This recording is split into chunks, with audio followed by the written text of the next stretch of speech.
আসসালামু আলাইকুম রহমতুল্লাহি ওয়া বারাকাতুহু। ইন্নাল হামদালিল্লাহ ওয়াসসালাতু ওয়াসসালামু আলা রাসূলিল্লাহ। ফাউযু বিল্লাহি মিনাশ শাইতানির রাজীম। বিসমিল্লাহির রহমানির রহিম। ইয়া আইয়ুহাল্লাযীনা আমানু কুতিবা আলাইকুমুস সিয়াম কামা কুতিবা আলাল্লাযীনা মিন ক্বাবলিকুম লাআল্লাকুম তাত্তাকুন। প্রিয় দর্শক, যারা কাছে কিংবা দূরে, শহরে কিংবা গ্রামে, দেশে কিংবা বিদেশে, বিশ্বজুড়ে যে যেখান থেকে দেখছেন, আপনাদের প্রিয় চ্যানেল দীপ্ত টিভির পর্দায় মোল্লা সুপার সল নিবেদিত Subhe Sadiq, powered by Beacon pharmaceuticals limited, co sponsor Quranic science model Madrasa, Shanir Akhra, Dhaka. গোটা অনুষ্ঠান জুড়ে আপনাদের সাথে আছি আমি, মাওলানা আব্দুল হালিম। প্রিয় দর্শক, আমরা প্রতিদিন মাহে রমজানের এই শুভক্ষণে আমরা একটি বিশেষ বিষয় নিয়ে আমরা আলোচনা করে থাকি। আজকের আলোচনার বিষয় হচ্ছে নারীদের সিয়াম পালন ও মর্যাদা। নারীদের সিয়াম পালন ও মর্যাদা এ বিষয়ে কথা বলতে আমরা আজকে আমন্ত্রণ জানিয়েছি দেশের দুজন বিজ্ঞ ইসলামিক স্কলারকে। আসুন তাদেরকে পরিচয় করে দিই আপনাদের সাথে। আমার ডান পাশে আছেন মাহাদুল কোরআন ও সুন্নাহ মাদ্রাসার সম্মানিত পরিচালক, বিশিষ্ট আলেম দ্বীন, মিডিয়া ব্যক্তিত্ব মুফতি রাকিবুল ইসলাম। আসসালামু আলাইকুম ওয়া রাহমাতুল্লাহি ওয়া বারাকাতুহু। আমার বাম পাশে আছেন তরুণ মুফাসসির কোরআন এবং বিশিষ্ট ওয়ায়েজ জনাব আলহাজ হযরত মাওলানা রাশিদুল হক রাশেদী। আসসালামু আলাইকুম ওয়া রাহমাতুল্লাহি ওয়া বারাকাতুহু। ওয়ালাইকুম আসসালাম ওয়া রাহমাতুল্লাহি ওয়া বারাকাতুহু। আপনাদের দুজনকে আমাদের স্টুডিওতে স্বাগত জানাচ্ছি। অসংখ্য মোবারকবাদ, ধন্যবাদ আপনাকেও। আমরা আগেই আজকের আলোচনার বিষয় আমরা বলেছি। আজকের আলোচনার বিষয় নারীদের সিয়াম পালন ও মর্যাদা। জি, নারীরা আসলে কিভাবে সিয়াম পালন করবে? কারণ নারীদের সিয়াম পালনের ব্যাপারে কখনো কখনো একটু বাধ্যবাধকতা আছে। এই বিষয়টা নিয়ে আমরা শেখ আপনার কাছেই প্রথম জানতে চাইব, বলবেন প্লিজ। ইন্নাল হামদালিল্লাহ ওয়াসসালাতু ওয়াসসালামু আলা রাসূলিল্লাহ, আম্মা বাদ।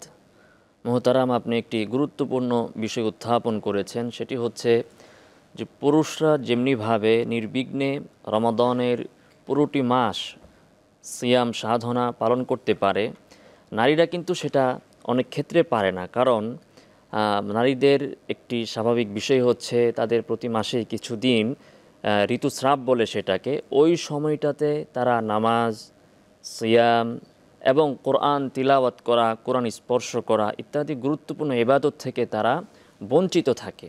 তো প্রশ্ন হচ্ছে যে এ কারণে নারীরা রমাদানের ফাজাইল থেকে বঞ্চিত হয়ে গেল কিনা। তো এই বিষয়টাকে স্পষ্ট করার জন্য আমি একটি হাদিস উল্লেখ করতে চাই। আম্মাজান আয়েশা রাদিয়াল্লাহু তাআলা আনহা থেকে বর্ণিত, তিনি বলেন যে তিনি যখন রাসূলুল্লাহ সাল্লাল্লাহু আলাইহি ওয়াসাল্লামের সাথে বিদায় হজ্জের সফরে ছিলেন, মক্কা প্রবেশের পূর্বেই তার ঋতুস্রাব শুরু হয়ে গেল। তখন তিনি কাঁদতে লাগলেন। মনের ভিতর যে একটা ব্যথা, যে আমি হজের সফরে আসলাম রাসূলুল্লাহ সাল্লাল্লাহু আলাইহি ওয়াসাল্লামের সাথে, কিন্তু আমি তো হজের কাজগুলো করতে পারবো না। তিনি কাঁদতে লাগলেন। আল্লাহ রাসূল সাল্লাল্লাহু আলাইহি ওয়াসাল্লাম তাকে দেখে জিজ্ঞাসা করলেন, আয়েশা, তুমি কাঁদছো কেন? তোমার মনে হয় ঋতুস্রাব আরম্ভ হয়ে গিয়েছে। হযরত আয়েশা বললেন, হ্যাঁ। আল্লাহ রাসূল সাল্লাল্লাহু আলাইহি ওয়াসাল্লাম বললেন যে হাযা শাইউন ক্বাদ কাতাবাহুল্লাহু আলা বানাতি আদম, যে আয়েশা, এতে মনে কষ্ট নেওয়ার কিছু নেই। এটা তোমার ইচ্ছাধীন কোনো বিষয় নয়, বরং এটা এমন একটি বিষয় যেটা আল্লাহ সুবহানাহু ওয়া তাআলা আদমের কন্যাদের জন্য অবধারিত করে দিয়েছেন। অতএব ফাফআলি মা ইয়াফআলুল হাজ গায়রা আল্লা তাতুফি বিল বাইত, হাজিরা যা যা করে তুমি সব করতে পারবে, শুধু তুমি তওয়াফ করবে না। তো এই হাদিসকে সামনে রেখে আমরাও নারীদেরকে বলতে চাই যে রমাদানুল মুবারকে যদি ঋতুস্রাব আরম্ভ হয়ে যায়, এতে আপনার মনে কষ্ট পাওয়ার কিছু নেই। আপনিও অন্যান্য নফল আমল সব কিছুই করতে পারবেন, শুধুমাত্র আপনি সিয়াম পালন করবেন না, রোজা রাখবেন না, নামাজ পড়বেন না, কোরআন তিলাওয়াত করবেন না। আপনি জিকির আজকার করতে পারেন, অন্যান্য আমলগুলো করতে পারেন, এবং এতে আপনার রমজানের ফজিলত এর ক্ষেত্রে কোনো ঘাটতি হবে না ইনশাআল্লাহ। শেখ, অনেকে আপনি চমৎকার করে বলছিলেন, এটা জনগুরুত্বপূর্ণ বিষয়টা। আমরা এই পর্যায়ে আপনার কাছে জানতে চাচ্ছি যে এই যে মিনিস্ট্রেশনটা হায়েস্টটা, সেটা কি ঔষধ খেয়ে এটাকে বন্ধ করে রোজা রাখতে পারবে? এরকম ইসলাম কি বলে? জি, আপনি একটি গুরুত্বপূর্ণ বিষয়ই জিজ্ঞাসা করেছেন। সেটা হচ্ছে যে অনেক নারীরা মনে করতে পারে যে রমাদানে যদি আমার ঋতুস্রাব হয় তাহলে আমি রমাদানের রোজাগুলো রাখতে পারছি না, পরবর্তীতে আমার জন্য কাজা করে নেওয়া একটা ঝামেলার বিষয়, তাই আমি ওষুধ খেয়ে মাসিকটাকে বন্ধ করে রাখি। তো এই ক্ষেত্রে শরীয়তের কোনো নিষেধাজ্ঞা নেই, কারণ শরীয়ত বলেছে যে ঋতুস্রাব যদি হয় তাহলে তাকে রোজা রাখতে বারণ করা হয়েছে। এখন যেভাবেই হোক, ওষুধ খেয়ে হোক, যে কোনো উপায়ে হোক, যদি তার ঋতুস্রাব না হয় তাহলে সে স্বাভাবিক সুস্থ নারীর ন্যায় সে রোজা রাখবে, নামাজ পড়বে, সব কিছুই করতে পারবে। তবে এই ওষুধ খাওয়ার কারণে যদি স্বাস্থ্যের কোনো ক্ষতি হয়, চিকিৎসকগণ যদি এটা বলেন, তাহলে অবশ্যই সেটা থেকে বিরত থাকা উচিত। আর এটা নিয়ে বেশি পেরেশান হওয়া উচিত না, কারণ এটা প্রাকৃতিক বিষয়। ওষুধ খেয়ে আপনাকে বন্ধ করে রোজা রাখতে হবে এমন কোনো ব্যাপার নয়, বরং আপনি পরবর্তীতে এটা কাজা করে নিলেই হবে। অতএব ওষুধ খাওয়ার কোনো প্রয়োজনীয়তা নেই। তবে যদি কোনো নারী ওষুধ খেয়ে তার ঋতুস্রাবকে বন্ধ রাখে তাহলে তিনি অবশ্যই রোজা রাখবেন এবং এই রোজার পরবর্তীতে আর কাজা করবেন। জাযাকাল্লাহ শেখ, আপনি অত্যন্ত চমৎকার করে বলছিলেন। আমরা এই পর্যায়ে যাচ্ছি মাওলানা রাশিদুল হক রাশেদি। আপনি বলবেন কি আমাদেরকে ইসলামে নারীর কি মর্যাদা আছে, নারীর সামাজিক মর্যাদা কতটুকু, পারিবারিক মর্যাদা কতটুকু, এই বিষয়ে যদি একটু বলতেন। আলহামদুলিল্লাহ ওয়াহদা ওয়াসসালাতু ওয়াসসালামু আলা মান লা নাবিয়্যা বা'দা। সমস্ত প্রশংসা আল্লাহর, যে আল্লাহ আমাদেরকে আজকে এই সুবহে সাদেকের অনুষ্ঠানে একত্রিত করেছেন গুরুত্বপূর্ণ কিছু কথা বলার জন্য। মহতারাম, আপনি প্রশ্ন করেছেন ইসলামী নারীদের মর্যাদা অধিকার কতটুকু।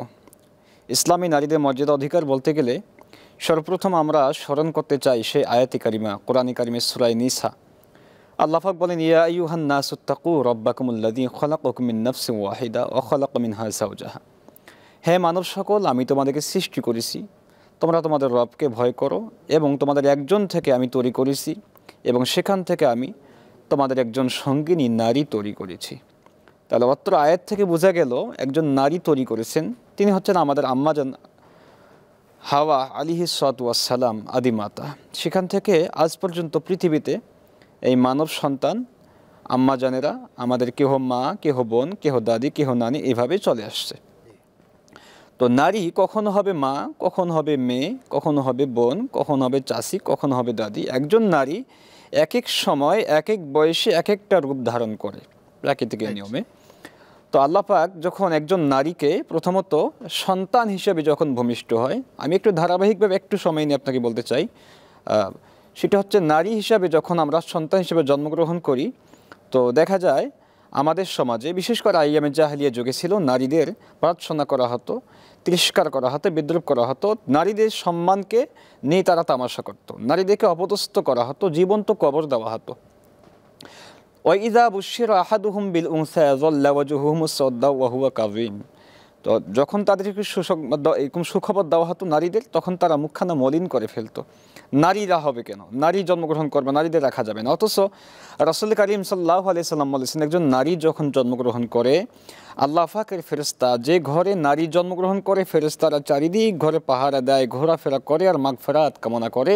ওই নারীর জন্য, ওই মেয়ের জন্য, পরিবারের জন্য 3 বার মাগফিরাত কামনা করে। সুবহানাল্লাহ।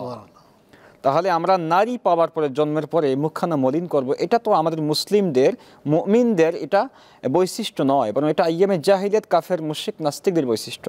তো নারী হিসেবে যেমন একটা এক্সাম্পল দেওয়া যেতে পারে হাদিস থেকে, দাহিয়া কালবি। দাহিয়াতুল কালবি এক সাহাবী, তিনি ইসলাম গ্রহণ করলেন। যখন ইসলাম গ্রহণ করার পরে বেশ কিছুদিন কান্নাকাটি করে, নির্দিষ্ট একটি জায়গায় বারবার কান্নাকাটি করে, বারবার। মুহাদ্দিস কিরাম অভিমত পেশ করেছেন যে জান্নাতুল বাকির পার্শ্ববর্তী একটা জায়গা, ওই জায়গাটা পিলার একটা নাম ছিল, ওখানে কান্নাকাটি করার কারণে একটা নাম দেওয়া হয়েছিল। সেখানে কান্নাকাটি করে রাসূল একদিনকে জিজ্ঞেস করলেন, দাহিয়াতুল কালবি, তুমি এত কান্নাকাটি করো কেন, পেরেশানি কেন, নার্ভাস কেন? তখন তিনি বলেন, ইয়া রাসূলুল্লাহ, আমি ইসলাম গ্রহণ করেছি, আমাকে কি আল্লাহ মাফ করেছে? ও অবশ্যই তুমি ইসলাম গ্রহণ করেছো, মাসুম, নিষ্পাপ। বলছে, না ইয়া রাসূলুল্লাহ, আমি এমন একটি পাপ করেছি, এই পাপের কথা স্মরণ করলে মনে হয় না আল্লাহ আমাকে মাফ করেছে। কারণ আমার হাদিসে আসছে 70, কোনো মুহাদ্দিস কিরামের অভিমত, ওলামায়ে কিরাম বলছে প্রায় 100 জন প্রায় নারীকে সে জীবন্ত হত্যা করেছে, মেয়েকে, নিজের মেয়েকে পর্যন্ত। সর্বশেষ যে মেয়েটা, কন্যা সন্তানটার নাম ছিল জামিলা। সেই জামিলা তিনি ব্যবসার কাজে বাহিরে গেলেন, স্ত্রীকে বললেন যে আমার যদি কোনো সন্তান হয়, যদি কন্যা সন্তান হয়, সন্তানটাকে তুমি কবর দিও জীবিত। নাউজুবিল্লাহ। জামিলা খুব সুন্দরী ছিল বিধায় জামিলা নামকরণ করা হয়েছিল। তার স্ত্রী সন্তান জন্মের পরে লুকোচুরি করে গোপনে গোপনে তাকে লালন পালন করলেন, বড় করলেন। 4 বছর বয়স হয়ে গিয়েছে। এসে দেখলেন একটা সন্তান, ফুটফুটে সুন্দর সন্তান। জিজ্ঞেস করলেন এ মেয়েকে, বললেন তোমার সেই সন্তান, তোমার ঔরস থেকে এসেছে, আমার গর্ভে থেকে এই ফুটফুটে সন্তান। দাহিয়া কালবি বললেন তোমাকে বলছিলাম এই কন্যার সন্তান হলে রাখা যাবে না, তুমি রাখছো কেন? তখন তিনি কৌশল করে বললেন যে এই সন্তানটা আমাদের সুন্দর, এটাকে আমরা লালন পালন করতে চাই। দাহিয়া কালবি তখন কোনো একদিন কৌশলে তাকে বললেন মেয়েকে সাজুগুজু করে দাও, আমি বেড়াতে নিয়ে যাব। আহা, বেড়াতে নিয়ে যাওয়ার কথা বলে তিনি তখন চলে গেলেন বিশাল এক পাহাড়ি। রাসূলুল্লাহ, দাহিয়া কালবি বলছেন, আর রাসূল সাল্লাল্লাহু আলাইহি সাল্লাম তার চোখের অজরে পানি ঝরছেন, আর তিনি চক্ষু পানি ঝরছে, তিনি মুছতেছেন আর বলতেছেন দাহিয়া কালবি, এই করুণ দৃশ্য, এই করুণ ইতিহাস। দাহিয়া কালবি তখন বলছে রাসূলুল্লাহ, আমি পাহাড়ের কাছে গেলাম, গিয়ে একটু গর্ত খনন করলাম, মেয়েকে বললাম তুমি একটু পাশে খেলাধুলা করো মামনি। তো ছোট্ট মামনি বলছিল আব্বুজান এত কষ্ট করছো, তোমার দাড়িতে এই বালুকণা মাটি লাগছে। তখন নিষ্ঠুর হৃদয়বান ব্যক্তি দাহিয়া কালবি তখন, আমি দাহিয়া কালবি রাসূলের কাছে বলছি, আমি দাহিয়া কালবি তখন মেয়ে সন্তানকে কিছু বললাম না বলে মনে মনে চিন্তা করছি একটু পরে মজা বোঝাবো বলে তোমার জীবন্ত কবর দেবো। আমি মেয়ে সন্তানটাকে ধাক্কা মারে আমি গর্তে ফেলে দিলাম। মেয়ে সন্তানটা বলছে আব্বু আমাকে গর্তে কেন ফেলছো, তোমার কি দয়া হয় না, মায়া হয় না, তুমি এত নিষ্ঠুর আব্বু। আমি মায়ের কাছে জিজ্ঞাসা করতাম বারবার আমার আব্বু আসবে, আমার আব্বু কবে আসবে, আব্বুকে দেখবো, কিন্তু নিষ্ঠুর হৃদয়বান তুমি আমার আব্বু, আমি ভাবতে পারিনি আমাকে তুমি ফেলে দিয়ে যাচ্ছ। তখন ইয়া রাসূলুল্লাহ মাটি চাপা দিয়ে, পাথর চাপা দিয়ে এত জোরে একটা চাপা দিলাম, মাথা ফেটে রক্ত ছিটকে আমার শরীরে লাগলো, দাঁড়িতে লাগলো। আমি নিষ্ঠুর হৃদয়, আমার তখন দয়া হলো না, মায়া হলো না, কারণ আমি কোনো মেয়ে সন্তানকে, কন্যা সন্তানকে জীবিত রাখি না, রাখবো না। রাসূল সাল্লাল্লাহু আলাইহি সাল্লাম চোখের পানি মুছছিলেন আর বলছিলেন, মনে মনে বলছিলেন আল্লাহ এত নিষ্ঠুর হৃদয়বান ব্যক্তি কেমনে হতে পারে। তখন তিনি বলেন দাহিয়া কালবি তুমি চিন্তা করো না, তোমার তওবা আল্লাহ পাক কবুল করেছেন, তুমি ইসলাম গ্রহণ করেছো, অনেক কান্নাকাটি করেছো, আল্লাহর কাছে তওবা করেছো, আল্লাহ পাক তোমার তওবা কবুল করেছেন।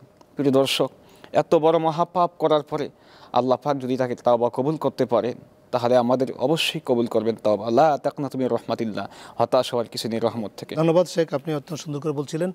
আসলে এভাবেই ইসলাম নারীদেরকে মর্যাদার রাসূল তখন মর্যাদা দিয়ে বললেন যে নারীরা আজকে থেকে, তখন তিনি সেই কলুষিত থেকে রাজ সিংহাসন বসিয়ে দিয়ে বললেন, নারীর মর্যাদা বললেন, নারীরা যদি 4টা কাজ করতে পারে। শেখ, আমরা এই কথাটা আপনার কাছ থেকে আরো পরে শুনবো। এ পর্যায়ে যাচ্ছি শেখ আমরা আপনার কাছে জানতে চাচ্ছি যে বিশেষ দিনগুলোতে যে কথা আপনি বলছিলেন যে পিরিয়ডের দিনগুলোতে নারীরা কি কি কাজ করবে, তারা কি কি আমল করতে পারবে। নাহমাদুহু ওয়া নুসাল্লি আলা রাসূলিহিল কারীম, আম্মা বাদ। ঋতুস্রাবের দিনগুলোতে যদিও নারীরা রোজা রাখতে পারবে না, নামাজ আদায় করতে পারবে না, কোরআন তেলাওয়াত করতে পারবে না, তথাপি এই সময়টাকেও তারা সুন্দরভাবে আমলের ভেতর দিয়ে কাটাতে পারে। আমাদের মধ্যে একটা ভুল ধারণা আছে যে রমাদানে যখন নারীদের ঋতুস্রাব হয় তারা মনে করে যেহেতু আমাদের রোজা নেই, রমাদানের অন্যান্য আমলও মনে হয় আমাদের করতে হবে না। সেটা কিন্তু এমন নয়, অন্যান্য আমল তারা করতে পারে। যেমন দেখুন যে যদিও ওই সময়টাতে সে নিজে রোজা রাখতে পারবে না, কিন্তু সে চাইলে কিন্তু একজন রোজাদারকে ইফতার করাতে পারে। আর হাদিসে এসেছে মান ফাত্তারা সাইমান কানা লাহু মিসলু আজরি, যে কোনো রোজাদারকে ইফতার করালো সেও তার সমপরিমাণ সওয়াব পেল। তো সে রোজা না রেখেও সেই সওয়াবটা সে আনতে পারে। অনুরূপভাবে একজন নারী যদিও ওই সময়টাতে কোরআন তেলাওয়াত করতে পারবে না, কিন্তু সে কিন্তু কোরআন তেলাওয়াত শ্রবণ করতে পারে। ওয়াইদা কুরিয়াল কুরআনু ফাসতামিউ লাহু ওয়া আনসিতু লাআল্লাকুম তুরহামুন, যখন কোরআন তেলাওয়াত করা হয় তখন তোমরা মনোযোগ দিয়ে সেটা শ্রবণ করো, তাহলে তোমরা আল্লাহর রহমত প্রাপ্ত হবে। তো ওই সময়টাতে উনি কোরআন তেলাওয়াত শ্রবণ করতে পারেন। আর আরেকটি কথা যেটা আমাদের নারীরা এমনিতেই করে থাকেন, কিন্তু নিয়তটাকে যদি শুধরে নেন এবং সওয়াবের নিয়ত রাখেন তাহলে এর দ্বারাও তারা অনেক সওয়াব লাভ করতে পারেন। সেটা কি? সেটা হচ্ছে যে আমাদের মা বোনেরা কিন্তু গৃহের সব কাজগুলো তারাই করেন, রান্না বান্না করেন। তো হাদিসে এসেছে আনাস রাদিয়াল্লাহু তাআলা আনহু থেকে বর্ণিত, তিনি বলেন যে আমরা রাসূলুল্লাহ সাল্লাল্লাহু আলাইহি ওয়াসাল্লামের সাথে সফরে ছিলাম। তো আমাদের মধ্যে এক দল রোজা রাখলো, আরেক দল তারা রোজা রাখলো না। তো যেহেতু সফরে রোজা না রাখার সুযোগ রয়েছে, তো খুব প্রচণ্ড গরম, প্রখর রৌদ্রের কারণে রোজা যারা রেখেছিল সবাই ক্লান্ত হয়ে গেল। আর একটু আমি সম্পর্কে একটা প্রশ্ন জানতে চাচ্ছি। আপনি বলছিলেন সফরে রোজা না রাখার অনুমতি আছে, ওইটা ছিল কষ্টের কারণে, জি কিন্তু এখন তো আমরা যারা সফর করছি, ঢাকা চিটাগাং যাচ্ছি বা অনেক দূরে যাচ্ছি, কেউ হয়তো বা এসি গাড়িতে যাচ্ছে অথবা কেউ প্লেনে যাচ্ছে, এক্ষেত্রে কি সে রোজা কাজা করতে পারবে কিনা? আসলে শরীয়তের বিধান নতুন করে আসবে না। আল্লাহ রাসূল সাল্লাল্লাহু আলাইহি সাল্লাম যেটা দিয়ে গিয়েছেন সেটাই। এখনও সফরের কারণে যে শিথিলতা ছিল সেটা এখনও বহাল আছে এবং সফরের কষ্ট কিন্তু এখনও আছে। এখন যেমন অত্যাধুনিক ব্যবস্থাপনা হয়েছে, এসি গাড়ি হয়েছে, অপরদিকে আপনি লক্ষ্য করুন মানুষের যে শক্তি এবং ধৈর্য সেটাও কিন্তু কমেছে, সক্ষমতা কমেছে। আগের দিনে মানুষের যে শারীরিক কাঠামো ছিল, তাদের যে শারীরিক শক্তি ছিল সেটা কিন্তু এখন নেই। আগে তারা উট এবং ঘোড়াতে সফর করে যতটুকু ক্লান্ত না হতো, আমরা কিন্তু এখন বিমানে সফর করলেও ক্লান্ত হয়ে যাই। ফলে শরীয়তের বিধান এখনও আছে। তো যে হাদিসটা আমি বলতেছিলাম এটা শেষ করি। তো আনাস রাদিয়াল্লাহু তাআলা আনহু বলেন যে প্রচণ্ড রৌদ্রের কারণে যারা রোজা রেখেছিল তারা ক্লান্ত হয়ে গেল, আর যারা রোজা রাখেনি তারা তাঁবু টানানো, পানির ব্যবস্থাপনা করা, রান্নাবান্না করা সব কাজ তারা করে ফেললো। আল্লাহ রাসূল সাল্লাল্লাহু আলাইহি সাল্লাম বললেন যাহাবাল মুফতিরুন আল ইয়াউম বিল আজর, আজকে সব সওয়াব যারা রোজা রাখেনি তারা নিয়ে গেল। তো আমাদের মা বোনেরা এই যে আমাদের ইফতার ব্যবস্থাপনা করছেন, আয়োজন করছেন, সাহরির আয়োজন করছেন, এর দ্বারা কিন্তু তারা রোজাদার থেকেও বেশি সওয়াব নিয়ে নিতে পারেন। অতএব এই বিশেষ মুহূর্তে ঋতুস্রাব অবস্থায় আমাদের মা বোনেরা অনেক ফজিলত অর্জন করতে পারেন। তাছাড়া যদিও কোরআন তেলাওয়াত করা যাবে না, নামাজ রোজা করা যাবে না, কিন্তু জিকির আজকার কিন্তু করা যাবে। আপনি সবসময় পড়তে থাকুন আলহামদুলিল্লাহ। হাদিস এসেছে আলহামদুলিল্লাহি তামলাউল মিজান, আলহামদুলিল্লাহ এটা মিজানের পাল্লাকে ভরে দিবে।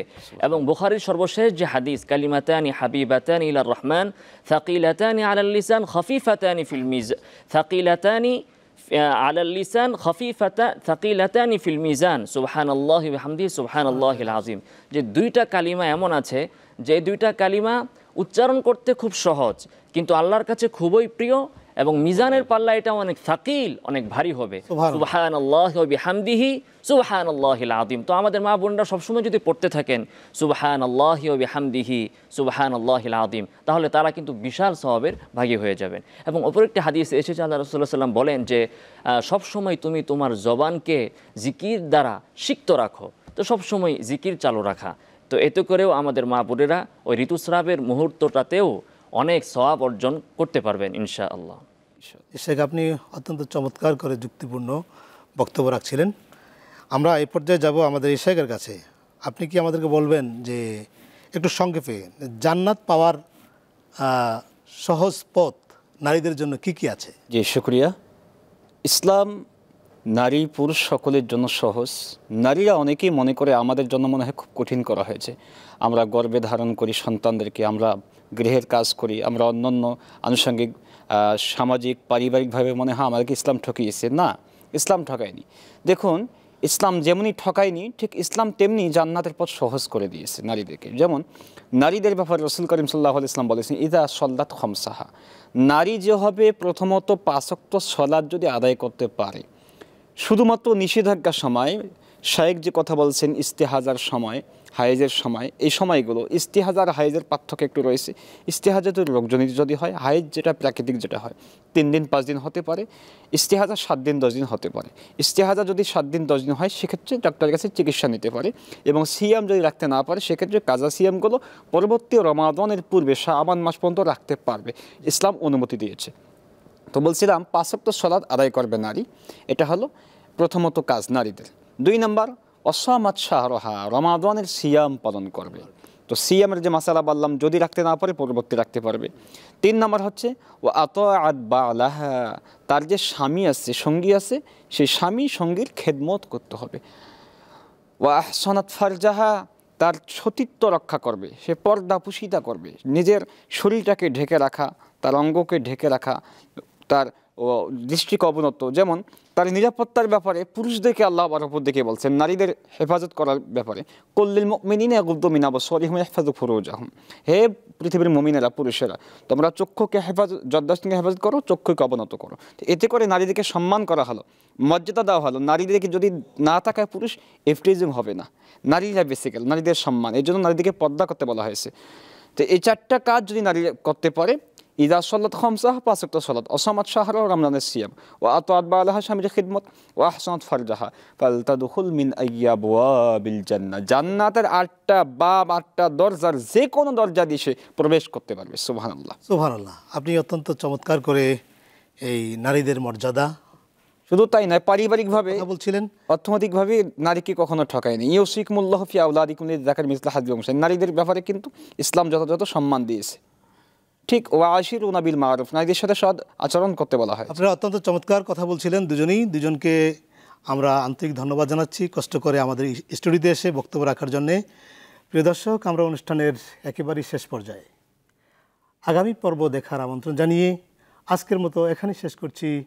আসসালামু আলাইকুম রহমতুল্লাহি ওয়া বারাকাতুহু।